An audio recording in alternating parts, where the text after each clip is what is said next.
savoir que devient le stationnement entre la rue de la Sellerie et la place Anatole-France. Le stationnement, la place laissée aux cyclistes, les limitations de vitesse ou encore la durée des travaux.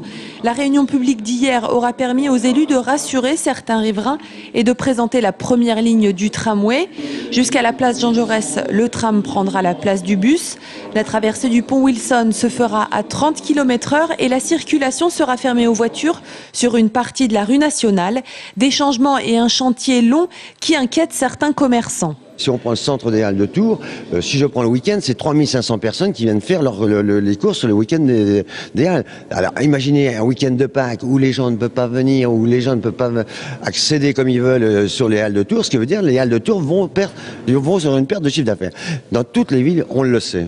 Les travaux sont conséquents, les inquiétudes légitimes, répond le maître d'ouvrage qui n'a pas prévu de démarrer les travaux avant 2011.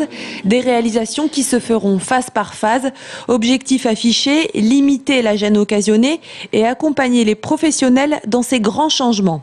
Nous avons parlé de la commission d'indemnisation à l'amiable. On va tout faire pour qu'il y ait une limitation d'une perte de résultats d'exploitation et on met en place un certain nombre de mesures d'accompagnement, dont celle-ci, qui peut les aider à passer cette période un peu difficile. Le plan tramway prévoit également l'expropriation de parcelles, de maisons ou de commerces.